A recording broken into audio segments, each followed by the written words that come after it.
Hello, welcome back. The topic today is acid reflux in children. Either they are, school going children or even small kids. Do they can get acid reflux? Definitely, they can get acid reflux, but the percentage wise is very less compared to the adults. The data says 25% of the children experience acid reflux. Some people much lesser. But what are the causes for the children to have acid reflux? Again, it's the same like adults, where the lower esophageal sphincter, the foot pipe and stomach junction, has a lower esophageal sphincter which acts as a valve and prevents regurgitation of the food and acid. But for some reason, it becomes loosened, so food acid comes up, causing the acid reflux signs and symptoms. Okay, so it will be how children are presented with GERD. See, the very young children, suppose they are breastfeeding children, they can have, because they are over fast eating or fast swallowing, aerophagia. They not only they drink the milk but also the air, so that can cause the regurgitation and vomiting kind of thing. Or the school going children, mostly they will say have a heartburn. They can say bitter taste in the mouth, bad breath, repeated tooth problems, caries tooth infections, and they can say mainly bloated abdomen. And because of these things, they avoid taking food. They avoid certain food.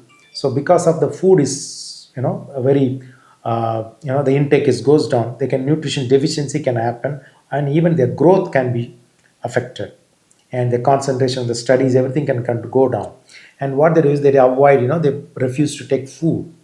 And how to diagnose this is, of course, definitely the pediatrician or the doctors, they will examine the ask questions, and they will, there are sometimes they do an endoscopy, or even sometimes ultrasound to rule out you know gallbladder stones, hiatus hernia, infection appendix, or any infection in the stomach. All these things can first has to ruled out.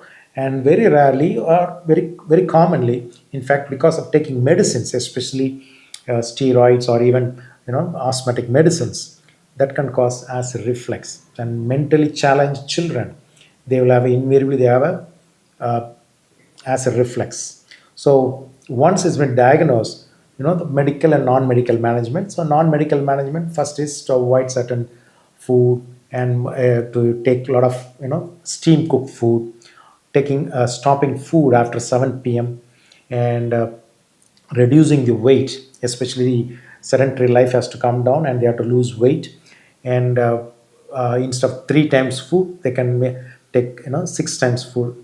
Same thing like an adult, but very rarely they may need some medicines like anti-ulcer or antacids to cool down uh, the signs and symptoms. Because if they have a reflex continuously, and if it affects their food intake, the nutrition deficiency, that can affect their growth, and it can affect the other, like studies and all. So they need to be treated both medically and non-medically. So children can get acid reflux, and the symptoms and signs are almost the same. But the only problem is they may not know how to express, or they may not, they will tell you. So we have to observe. Like sometimes they have a vomiting, they will avoid the bloated abdomen, they avoid certain foods. And very young children, they may have a certain posture after taking food. They arch their body, they can vomit, the food can sometimes come through the nose. All these things could be a sign of acid reflux in children. Thank you.